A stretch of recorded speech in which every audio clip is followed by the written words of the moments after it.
नमस्कार, स्वागत है आपका मदर कुकिंग रेसिपी में। दोस्तों, नया साल आने वाला है और साथ ही त्योहार भी साथ लेकर आने वाला है। तो आज मैं आपके लिए लेकर आई हूँ बहुत ही ज़बरदस्त मिठाई की रेसिपी, जिसे चंद्रकला या सूर्यकला के नाम से जाना जाता है। दिखने में ये जितनी खूबसूरत होती है ना, खाने में उतनी ही टेस्टी है। और आज के इस वीडियो में मैं आपको इसे बनाने का एकदम सिंपल तरीका बताने वाली हूँ, जिससे आप पहली बार में ही इसे बना लेंगे। तो वीडियो के लास्ट तक हमारे साथ बने रहिए, और वीडियो पसंद आए तो मेरे चैनल मदर कुकिंग रेसिपी को सब्सक्राइब जरूर से कर लें। चलिए वीडियो को शुरू करते हैं।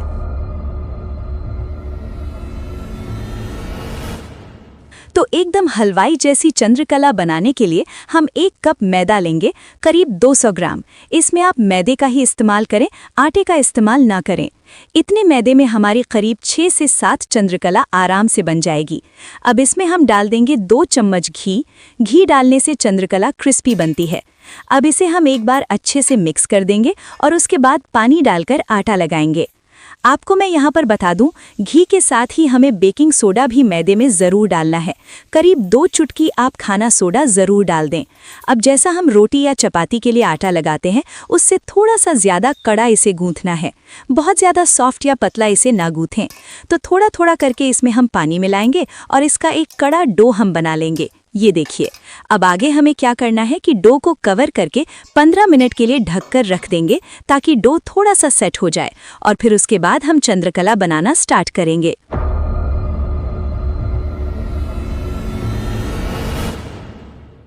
दोस्तों, इसके बाद हमें चंद्रकला के लिए स्टफिंग तैयार करनी है। तो इसके लिए कढ़ाई में 1.5 चम्मच घी डालें। अभी ठंड का मौसम है ना, इसीलिए घी जमी हुई है। पहले इसे हम अच्छे से मेल्ट होने देंगे, और फिर इसमें हम कटे हुए काजू, कटी हुई पिस्ता बादाम और कटी हुई कटुक ऐड करेंगे, यानी सूखी नारियल। अब यहाँ पर हमें हल्का सा ड्राई फ्रूट्स को रोस्ट कर लेना है, ताकि इसका टेस्ट बाहर आ जाए। एक बात इस स्टेज पर मैं आपको बता दूं, स्टफिंग के लिए ड्राई फ्रूट्स आप अपने मर्जी का भी ले सकते हैं। अब देखिए, थोड़ी देर हमने ड्राई फ्रूट्स को भून लिया है और अब इससे बहुत ही बढ़िया खुशबू भी आने लगी है। इसके बाद हमें इसमें डालना है मावा।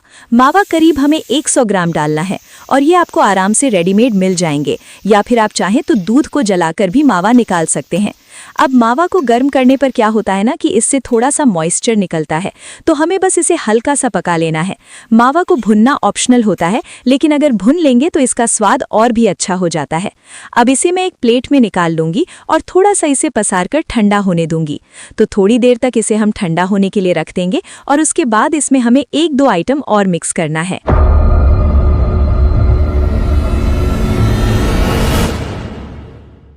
अब दोस्तों, हमें चंद्रकला के लिए चाशनी बनानी है, और इसके लिए हमें पैन में 2 कप चीनी डालनी है और उसमें सेम कप से 1 कप पानी। रेशियो आपको याद रखनी है, 2 कप चीनी के लिए 1 कप पानी, यानी चीनी का आधा हमें पानी लेना है। अब चीनी को हमें अच्छे से पकाना है, तो गैस का फ्लेम यहाँ पर लो रखें और चीनी को मेल्ट होने दें। देखिए, थोड़ी ही देर में चीनी अच्छे से घुल गई है। अब इसके बाद हमें इसमें 1 चुटकी ऑरेंज फूड कलर ऐड करनी है। इससे चाशनी में एक बढ़िया सी कलर आ जाती है, जो देखने में बहुत ही खूबसूरत लगती है। आप इसकी जगह केसर भी यूज़ कर सकते हैं। तो यहाँ पर ना हमें चीनी को 10 मिनट के लिए धीमी आंच पर पका लेना है। बस एक तार की चाशनी से थोड़ी सी पतली चाशनी हमें तैयार करनी है। देखिए, इस तरह से। अब आप चाहें तो इसमें नींबू के रस का भी इस्तेमाल कर सकते हैं, इससे चाशनी गाढ़ी नहीं होती है।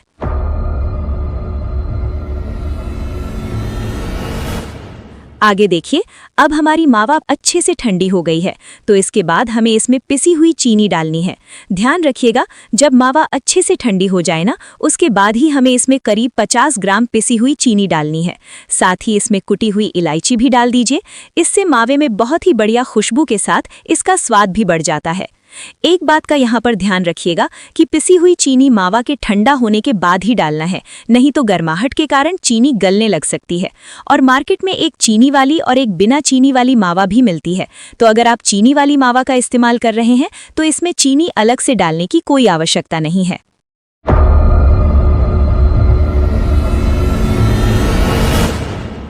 अब देखिए दोस्तों, डो को रखे हुए हमें 15 से 20 मिनट हो चुके हैं। तो नेक्स्ट हमें पहले डो को एक बार अच्छे से गूंथ लेना है। तो अभी तक हमने स्टफिंग बना ली, चाशनी बना ली, तो अब चंद्रकला बनाएंगे। तो डो को गूंथने के बाद हमें एक बड़ी साइज की लोई काटनी है और पेड़े तैयार करने हैं। रोटी के लिए आप जिस साइज में लोई काटते हैं ना, बस उससे थोड़ा सा बड़ा पेड़ा हमें बनानी है। ये देखिए, अब इसे हम एक सरफेस पर रखेंगे और मैदे से थोड़ा डस्टिंग कर देंगे। इसके बाद हमें इसे रोटी की तरह गोल गोल बेलना है और बड़ा साइज का रोटी रोल करना है, क्योंकि जितना बड़ा आप इसे रोल करेंगे उतना हम इसे चंद्रकला बना पाएंगे।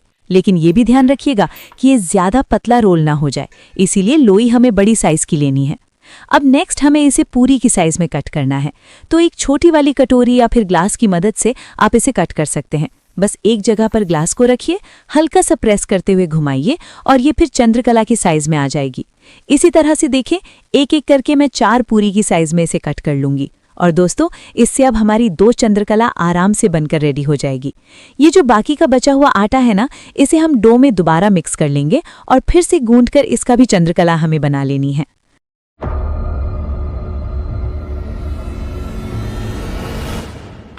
अब दोस्तों, बारी है चंद्रकला में मावा की स्टफिंग भरने की। तो थोड़ा थोड़ा मावा आप अपने हिसाब से लीजिए और चंद्रकला की सेंटर पर रखिए। स्टफिंग आप अपने हिसाब से ले सकते हैं। देखिए, हमें मावा को बिल्कुल सेंटर में कर लेना है और साइड साइड से जगह छोड़ देनी है ताकि इसे हम फोल्ड कर सकें। और अब इसे हम कवर कर देंगे। ये देखिए, इसके बाद चंद्रकला को हमें फोल्ड करना है, तो उसके लिए सबसे पहले सभी जगहों से इसके मुंह को दाब दाब कर बंद करिए। इसे बंद करने के लिए हमें पानी की ज़रूरत नहीं है। अब उसके बाद देखिए, हमें इसे फोल्ड करना है, तो एक उंगली से इसे हल्का सा खींचकर दूसरे से फोल्ड करिए। देखिए, बिल्कुल इस तरह से, जैसे आप गुजिया या पेड़ुकियां बनाने के लिए सूजी को मैदे के अंदर फोल्ड करते हैं ना, सेम वैसे ही हमें चंद्रकला को भी फोल्ड करना है। तो ये देखिए, चंद्रकला हमारी अब बन चुकी है। इसे ही चंद्रकला या सूर्यकला भी कहा जाता है। अब दोस्तों, इन एनी केस ये हाथों से नहीं चिपक रहे हों, तो ऐसे में आप इसके साइड साइड में हल्का सा पानी भी लगा सकते हैं। फिर इसके बाद इसको कवर करिए, प्रेस करके इसको बंद करिए पहले की तरह। ये देखिए, अब फिर से वही सेम प्रोसेस करना है। एक उंगली से पकड़िए और दूसरे से फोल्ड करिए, एक से पकड़िए और दूसरे से फोल्ड करिए। और ये लीजिए, आपको मैंने 2 तरीकों से इसे तैयार करना सिखा दिया। अब जैसे आपको सुविधा हो वैसे सारे चंद्रकला को हमें तैयार कर लेना है। वैसे तो दोस्तों, चंद्रकला को बंद करने के लिए पानी की ज़रूरत नहीं पड़ती है, लेकिन आपसे ऐसे नहीं हो पा रहा है तो उसके लिए मैंने आपको पानी का इस्तेमाल करके भी इसे फोल्ड करना सिखा दिया है। तो अब आपको जैसे आसान लगे वैसे चंद्रकला को आप तैयार कर लें।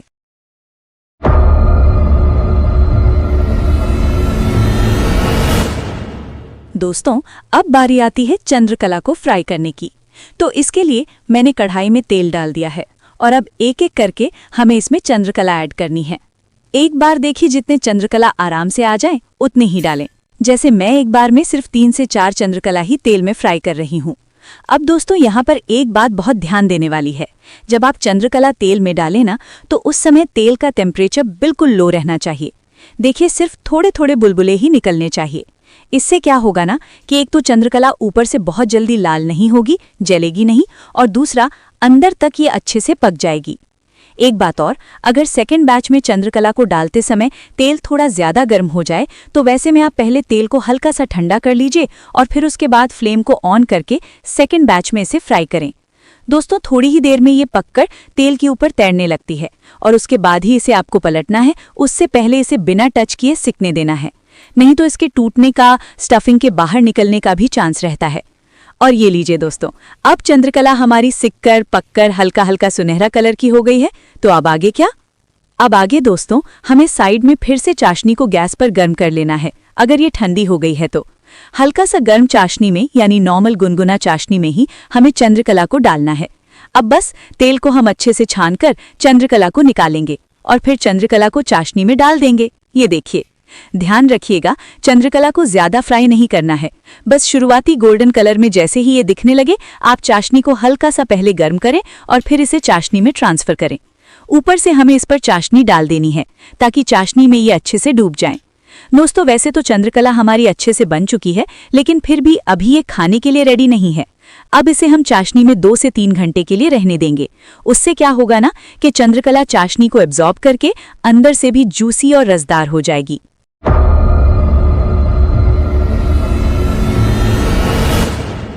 तो ये लीजिए दोस्तों, 2 घंटे बाद अब हमारी चंद्रकला सर्व होने के लिए तैयार है। तो एक प्लेट में हमें चंद्रकला को सर्व करना है। ये देखिए, चंद्रकला लग रही है ना 2 घंटे बाद और भी ज्यादा खूबसूरत। वैसे तो आप इसे आधे घंटे तक भी चाशनी में रखकर सर्व कर सकते हैं, लेकिन 2 घंटे रखने से ये अच्छे से चाशनी को एब्जॉर्ब कर लेती है। अब दोस्तों बारी है इसे थोड़ा सा डेकोरेट करने की। तो चंद्रकला पर अब हम थोड़ा थोड़ा चाशनी डाल देंगे ताकि ये टेस्ट के साथ साथ देखने में भी बहुत खूबसूरत लगे, रसदार लगे। ये देखिए। इसके बाद हम इस पर थोड़ी थोड़ी ड्राई फ्रूट्स रख देंगे। ये देखिए। और लीजिए दोस्तों, अब हमारी चंद्रकला बिल्कुल अच्छे से खाने के लिए तैयार है। दोस्तों सच में ये बहुत ही टेस्टी बनी है और जब आप इसे तोड़ते हैं ना या फिर काट कर इसके अंदर देखेंगे ना तो आपको दिखेगा कि अच्छे से इसके अंदर तक हमारी चाशनी घुस चुकी है। सच में बहुत ही सिंपल रेसिपी है और अगर आप इसे एक बार में बनाने चाहते हैं तो स्टेप बाय स्टेप ये वीडियो फॉलो करिए। अब अगर आपको मेरी ये रेसिपी पसंद आई है तो मदर कुकिंग रेसिपी को सब्सक्राइब करिए। साथ ही वीडियो को लाइक करना और शेयर करना मत भूलिएगा। और अगली बार जब भी घर में त्योहार हो, पार्टी हो या फिर यूं ही कुछ मीठा खाने का मन करे तो आप ये चंद्रकला जरूर बनाकर सर्व करिए। धन्यवाद।